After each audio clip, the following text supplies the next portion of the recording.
Wishing you the best, but I know that you're sick. I know it's not the same without me, doubtly made a bad choice, I guess that's just how it be. You gotta live with that, you gotta give it back. You must know, but I'm sure that you don't. Everything good always comes to an end. Enjoy the next ride, but I was the best ride. But I hope you know that wherever you go and whoever you meet won't be better than me. And I hope you know when it's all said and done, I was the best one. Yeah, you know. So immediately as I return to talking about the One Piece manga, one of the biggest things that's going on in the fandom right now is people are hating the fact that Big Mom has amnesia. Now, I am caught up 100% as of the recording of this video to the latest chapter, 934, but I am completely caught up and I've got tons to say. The last chapter I was on, I want to say was like, I think I reviewed 923, 924, where Luffy had just been defeated by Kaido. We got so much to talk about. Let's begin immediately. Let's talk about the Luffy versus Kaido fight that we had, and my gosh, it's crazy because like now it's so old to people, but to me it still feels so fresh because I just went back to that and, you know, read up to where we're at now. It's just clear as day. It's clear as freaking day. And again, we're going to talk about the big hype that everybody's saying, like, screw the Big Mom amnesia line. That's so convenient. Blah, blah, blah. Whatever. But again, there's a lot to talk about. So, with that being said, again, Luffy versus Kaido. It showed that Luffy versus Big Mom was correct, and if you couldn't take out Big Mom, because I still say that, it's interesting that it kind of reminds me of like Yu Yu Hakusho, the kings and how they couldn't move. The Yonko are kind of the same way the emperors, where none of them have made moves to, you know, overthrow the others, but it's like Kaido almost seems like, I wonder why Kaido hasn't been able to do it yet, because him and his army, like Big Mom, look what happened. She tried to jump up the river, which I guess she didn't have a good strategy, but she tried to take her crew and go up the waterfall and, you know, ended up getting lost. Now her crew is looking for her and some of them are waiting, like Peril Sparrow is like, oh, I can't wait for her to die, like, whoa. It's like, so, you know, Big Mom ain't got the sauce. You know, at the end of the day, Kaido would wax her, which she's still an incredible force, but again, that showcases that regardless of what seemingly Luffy, which it makes you question exactly, can you truly say if Luffy isn't the main reason for why Kaido falls, and throughout this adventure, the big foes that he comes across, like Blackbeard, if Luffy doesn't take out Blackbeard, if Luffy doesn't take out this one and that one, can you truly say that Luffy earns Pirate King? That's a question that we gotta throw out there as well. Not hating, just being honest, because let's look at the facts right now. Luffy, if he dodges having, like, because there's no way that Luffy could take out Kaido, right? Which that means that he's not really a fifth emperor. He's not really on that level, and he's not able to take out the monsters of the sea and truly garner that name if this fight against Kaido. And that's not to forget that Kaido wasn't all out in the fight against Luffy. Luffy went gear 4th, he gave it his all, unless he's hiding gear 5th, or unless Luffy learns a gear 5th. I still love Snake Man, that was awesome. I take Snake Man or Bounce Man, Bound Man, whatever you want to call him, any day of the week. But again, in comparison, Kaido just waxed him. Luffy is not ready. We need a time skip one more time for the final stuff to showcase that Luffy has surpassed all of these people now and his strength is far beyond them, and that if he had to go back and fight them on his own, he'd be able to take them out. At some given point in the series, I want all of the Straw Hats to be at that level where if Luffy went against Kaido at the last chapter, he could give him a run for his money. I don't want it to be that Luffy just kind of got lucky following the boots of Goldie Roger, you know what I'm saying? So, very, very interesting fight though, Luffy versus Kaido. Seeing Kaido turning into that dragon, he looked like a freaking 6 Shenron. I love Kaido, as it's interesting to look at this story from different perspectives. A little kid is gonna look at it like, oh, it's cool. I look at it from, yeah, okay, it's cool. I really think his design is awesome, but I also look at it like, he's more of a relatable guy. You see, well, I'm not a drunk like him, but just his comedy and the humor. I'm like, okay, I really, really like Kaido, seeing how feared and respected he is. You know, a Yonko, that's that title. I mean, you see in, I want to say it was the latest chapter, Big Mom, she gets respect wherever she goes. So, yeah, with that being said, you see a lot of subplot in Wano, and that's why Wano is going to be dramatically long. I'm scared of what the anime is going to look like. I'm not going to lie, because so much subplot within there between Kyoshiro, the one chick that is pretty much seeming like Pudding, where she was robbing all those old dudes for their money, and then supposedly Kyoshiro killed her. I think that he used some sort of ability to kind of just make her disappear or something like that. I don't think that that gold digging chick is dead, and I don't even think it was on her own accord that she was robbing all these old men. Possibly these people like Orochi, mainly Orochi, was making her do that, or the people running her. And Orochi especially, like, that plot line is something from, I want to say that he's pulling it from, even though Wano is based in Japanese history and things of that nature, it seems as though, and this could be a story from in Japanese stuff as well, because there was a whole bunch of messed up people back in the day. But to me, it seems it's based on the Chinese story from Three Kingdoms, where that guy was kind of ruling, but he's a false ruler in a way, and him and Kaido, Orochi and Kaido, just have the whole, you know, Wano on lock using agreements. And the difference is, which makes it even more interesting, is that even though Orochi is a piece of crap ruler, you know, he don't want to do nothing, he's not weak. That devil fruit that he has, that legendary devil fruit, that zone fruit, I believe it's a zone. I'm rusty with this, so forgive me for being rusty with that, but showcasing that, it makes me feel a lot better that, okay, it's not just some crusty weakling working with Kaido, because I want a reason why Kaido doesn't just smash this guy, get rid of him, and just say, yo, I'm the ruler of Wano. He's probably a force to be reckoned with. Kaido's gonna have to get rid of him in some form or fashion, or it could just be that Kaido needs him to be the face. They use the same formula like Doflamingo, Crocodile, Wano. To control their area, they use deception. Kid is imprisoned, and Luffy joins up with Kid in prison to start scheming on how they're gonna get out of there. Possibly, of course, scheming how they're gonna take down Kaido. We see them doing a lot of jail work. Honestly, I found those times, and I think in the anime those spots are going to shine very well. Seeing the character development between Luffy and Kid, finding out the truth behind Kid's arm, because there was a lot of BS, and it's interesting to get more about Kid. Like, honestly, I feel more, I respect and I rock with Kid more than ever now, just seeing everything that you know, he's gone through, like, since his bout with Kaido. The fact that he had balls, that it was, I want to say he said red-haired, that took him down or took his arm or something like that. No, it was something there where we got the truth of what happened. I think it was an accident, or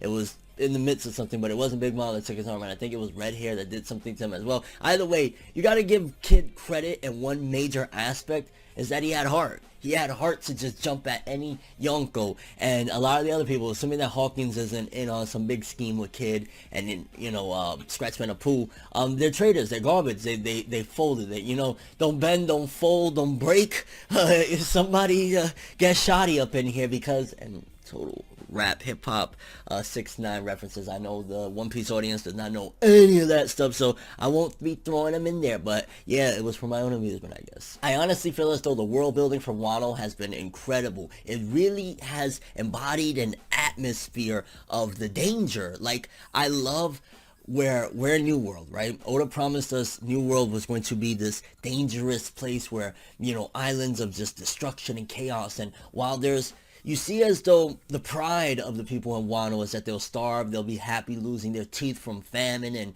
disease and all sorts of stuff. So it's really just, he has these people brainwashed into thinking this way of living is okay, but then at the same time they're suffering. You see slaves there. There's just so much chaos in Wano. And also you see again that they really are covert, and I like how dangerous the One Piece world has been. I mean, it's classic One Piece in a way. They've done things like this, but the atmosphere and the way Oda has set things up makes it feel as though during these escapades, when, like, you know, they're going undercover, Frankie, Zoro, all of them, seeing that they're hiding their disguises almost at all costs shows again that they know that they slip up, it's over. And I like that Oda has really given Wano that feel of, this is a dangerous situation. And then somebody called Soulja Boy cause Drake! Yo, you got ex-Drake in there, bro. Like, this is, honestly, and it's been described as well, I think the word, the final war is approaching and things like that has been said. Not to mention that Oda still has to come back to the Reverie, and we need to find out what's been going on in the Reverie, and if anybody's been, you know, killed yet or whatnot, because things have been going crazy there. But again, with Drake being there, kind of curious, okay, what is his motives there? Like, with all this help, honestly, Kaido being this monster, if all of these people work together, Luffy, Zoro, Law, Big Mom, Drake, all of them just completely turn to take down Kaido and his people, I think they could do it. I think, honestly, again, it makes me question Luffy's credibility, I'll be honest with you, because when I think of Goldie Roger, because we have such limited information of his battles, I think of he was the man that did it. Now, was he the man that did it alone? And not alone, he had his crew obviously, but was he the man that truly did it? Or was it that he got lucky and circumstances fell into his lap? Because again, we're going to talk about Big Mom's amnesia in a bit. I feel a certain way about that. I'm not gonna lie, I do, but we'll get to it. And I just remembered, yeah, it's from a comic got killed that one of the anime in recent times, which, wow, it was about like 4 or 5 years now, sheesh. But it was in that series that there was the old man, the little fat old guy that was like, you know, pulling the rules, pretending to rule from behind the scenes, while the little kid was just a figurehead, so to speak. And the build up for King and Queen, I am really interested, because the cliffhanger that we were left with Queen showing up to the jail that Luffy's at. Luffy's of course causing chaos. Kid is missing, assumed to be escaped. Queen being there. That's going to be interesting, because again, we gotta see Luffy make some type of moves. Like, it seems as though Luffy with his best and top struggling, unless again being in jail, him and Kid came up with some new moves or whatnot. Luffy at his best, you know what I'm saying, is about at where Big Mom's commanders, like he's about commanders-ish level, and even not them, because honestly it was a struggle. We saw that he gave it his all, he got his rubber ripped, no pun intended, but yo, he got messed up for trying to mess with Katakuri. So if he couldn't take out Katakuri on his own, I don't see it happening of him being able to take out like an emperor or anything. Once I get out of here, bro. But you can still see that there's that tenacity in Luffy. I want to know exactly what the Conqueror's King Haki is about. I want to know that old story, the Void Century. I really can't wait to get that history. Just like a normal One Piece arc, and like, you know, the Nolan stuff, for example, from Jaya. You know, it'll be something similar to that, I'm imagining, and how it got passed down and how they related to the Will of D and all of that. It was interesting to see Caribou back. He was in jail as well. Remember Caribou, the big relevance that he has to everything, because at the end of the day, you'd just be like, oh, he was a corny at the beginning of New World. Who gives a crap? You know, I hated that character, whatever. But if I'm not mistaken, he does have information on the ancient weapons, so Caribou is very, very valuable at this point. And the fact that they didn't know that was probably good, because they probably would have, you know, just destroyed him and taken the information. But it's gonna be interesting to see what Caribou does from here on out, because of course he's kind of like a Buggy in a way, maybe a little more slimy, a little more greasy, because Buggy, he's funny. This guy, there's not much comedy other than that he's a dunce. So Caribou's relevance, I'm imagining, again, with this big fight, there's poneglyphs everywhere. If he gets the right amount of information, he could be dangerous. I'm interested to see. And since we're in this whole realm of the Caribou situation, him being there with Luffy and Kid is assumed missing. We just seen Rizzo, let's be honest here. We seen Rizzo there. He said, I gotta get the keys. More than likely, Rizzo, ninja, being able to hide, he is hiding Kid. Luffy is using that as a distraction with the old guy that's getting pounded down, which Kyoshiro more than likely saved that old man, because isn't he like the Robin Hood of there? Which is, again, why would he have killed that gold digger when he saves people? I mean, it's all over the newspaper, but fake propaganda. Fake news, everybody. And I think Kid is still in the jail, even though he's still missing. Rizzo's hiding him. Once they get the keys, free Luffy and Kid, fight with Queen. We got Kid and Luffy versus Queen. That's going to be an interesting fight. And then, of course, again, the setup, which is why this is going to go on for so long. When Robin ran into the Oniwaban group, it was, what, 11 ninja? Like, what is their part going to be? We got CP0 there trying to make deals in here. Like, Wano, the amount of subplots is insane. All the small townsmen that are going through problems, you know what I mean? Hitetsu, Tama, there's just like subplot after subplot, which I guess I want to throw this question right here at you guys. Is that good or bad? Is it too much subplot to the point where it's like, I just want to get to Jack, I want to get to Kaido, I don't care about Hitetsu, I don't care about Tama, I don't care about the problems of the people at Wano starving and stuff, I don't care about Momo, which you can't say you don't care about Momo just because Momo's definitely very important to the overall arcing story. So even though he's an annoying little kid, there's some value. He had a crossing, or his heritage had a crossing with Roger, and we know how important Roger is. I mean, later, the upcoming movie is about hunting for one of Roger's treasures and one of Roger's crew, which I'll talk about that, or one of Roger's crew members, and I'll talk about that in another video, because I got a lot to say about One Piece Stampede as well. If you haven't seen it yet, trailer's out, I'm excited. And since we were on the topic of Momo said his sister's about 26 years old, and she would be around there. I'm imagining we've probably already seen his sister. I'm imagining his sister is the quote-unquote woman that was killed by Kyoshiro, which again, I don't buy it. And I just finally found her name, Komurasaki. Very, too many characters in this thing to remember. I'll say that, it gets confusing. So Komurasaki, maybe is Momo's sister. I don't know what's her age or whatever, but talking about heritage, also in this chapter, I believe her name is Hitetsu, when she was speaking to Momo and Momo said, snatch, she said that was like a bad word from back in the day, and he got it from Zoro. She's talking about back in the day there in Wano. It's clear as day he has Wano heritage there. You know, he has ties to Wano, whether he's from there, his father's from there, maybe his father was a legendary swordsman at some given point, but definitely more hints that Zoro's from there, and I'm glad that the world building in Wano is almost next to none. Like Wano right now, and again, I don't know what's the general consensus on Whole Cake Island. I love the Whole Cake Island, probably, if not the best, or if not one of the best, definitely best arc of New World thus far. Wano is already toppling it. It just has a lot of subplot that sometimes gets overwhelming, I'll be honest. And I'm really excited to see when Kinemon and Kanjuro and Raizo and all of these people get to finally come back and strike back, because you gotta think there's a long time, they've been gone for 20 years, presumed dead alongside Momo, but now the Kozuki clan, the name is returning, and Lord Odin must have been a strong dude, or there must have been something about Lord Odin, because you can see that Orochi is very scared of them. He's like, you know, I don't want them to come back. It's almost like he's the Frieza to the Kozuki clan's Saiyans, so to speak, and he doesn't want them to return because Lord Odin must be that dude, and I really hope we get more info on Lord Odin, whether it's a flashback of who he was or how strong he was. That's going to be very important again, because he had ties to Roger, and Roger is one of the most important things about this whole story when you really think about it. Blackbeard, baby, yo, so we seen Blackbeard in designer pants, looked like he lost some weight, and new look. Blackbeard looking sick as hell. I think he's the only Yonko bounty to be revealed, and what was it, like 2.2 billion or some crazy freaking number there, astronomical looking, and not fearing anything. It really looks like we might get all of the Yonko at the end of this. Remember, this is still a part of the Throne War. It seems as though Oda's just kind of teasing Blackbeard right now, because he's probably going to come if Wano is like an endgame arc, because again, this is going to span for a long time, and if everybody's going to show up and it's going to lead into another arc, then it'll be a while. So Blackbeard was just being reintroducing that he's as deadly as ever, he has as many foes, and it's going to be pretty freaking crazy. I mean, we've seen big contenders fall very easily like Doflamingo.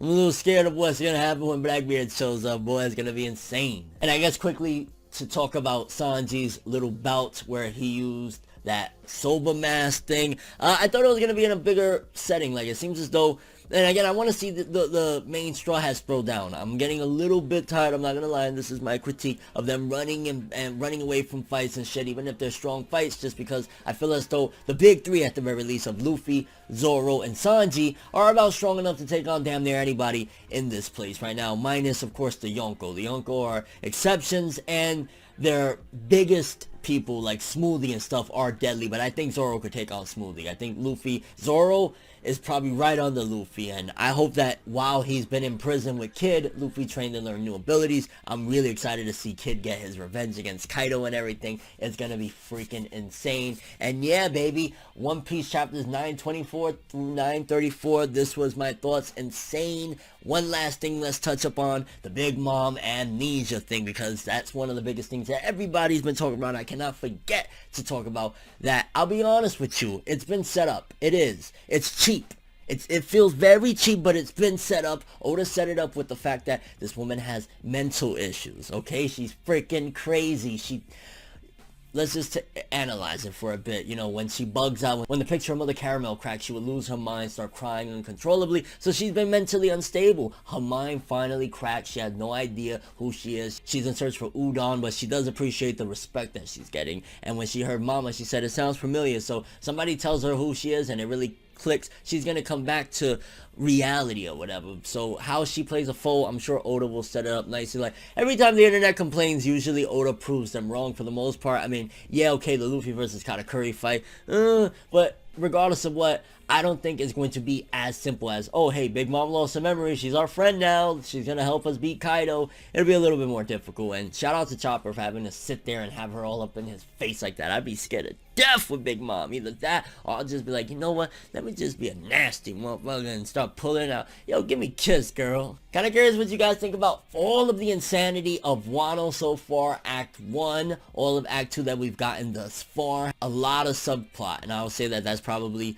the big complaint that I would have of Wano if I had major complaints. I mean, I've been enjoying it. I've been loving reading One Piece in chunks like this. It is so much more enjoyable because there is, again, some stuff like the old dude yeah, I guess emotionally he's crying and fighting for the food, but I don't care about the old dude, even though he may have ties to Kyoshiro, as maybe that's Kyoshiro's father or something like that, and he's just been playing the part of Robin Hood because that's the best role he could do. But get the subplot out of here. I want Jack to show up already. Stop. And the fact of Jack being scared of King and Queen makes me even more excited about Queen. Luffy and Kid, once Kid jumps out the shadows with the cuffs off him, because remember, he still has the Sea Stone cuffs, so once they take those cuffs off, it's a wrap. And Luffy and Kid versus Queen, I think it won't be that bad of a challenge, because if Queen is a heavy commander there, Luffy is about at that level. I'll probably throw my odds at Kid is close at the very least. Two of them together, unless King shows up, Queen is going to get not bodied, but it's going to be a good fight, and I'm excited to see that. And your overall thoughts, Wano, has it been lit, or has it been trash? Has it been awesome? Is it in the middle?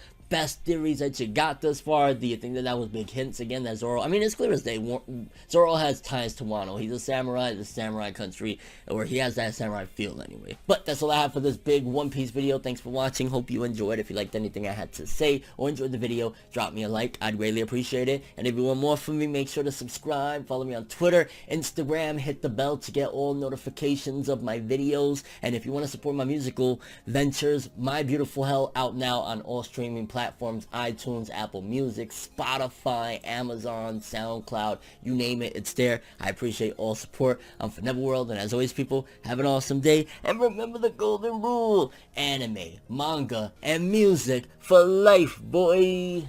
Bow. Have an awesome day. Yo, Wano though, Kaido, Kid, Luffy, Big Mom got amnesia though. Ugh. It's too freaking convenient. I don't know. Ugh, but still, yo, One Piece been crazy. These acts, I need the One Piece play ASAP, dog. Give me the One Piece acts ASAP. Okay, I gotta stop talking. I just love One Piece. Have an awesome day. You know, I've been thinking lately, if you desire one thing for so long, it's a given that you're gonna miss other things along the way. But that's how it is. That's life. Yeah. Everything good always comes to an end. If you stab me in my back, we can never make amends. Trying to move to acceptance, hard to accept it. Mistakes like mirrors, gotta reflect it. I don't wanna fucking leave, but I gotta leave. Leave the maybes to the crazies. Maybe one day there I go, admitting something in a subtle way. No more copies, leave without a trace. Last time, I'ma say last time. Moving on to the future, leave the memories as a pastime. Memories always feel like the worst, deading all the past, leave it in a hearse. Sometimes I wanna lie, but I don't. Why lie when truthfully you get caught in it? Then usually it's all off and shit, uncalled for shit. Now I'm off the shit. Maybe lately what I've been facing got me crazy. No, I can't take it. Maybe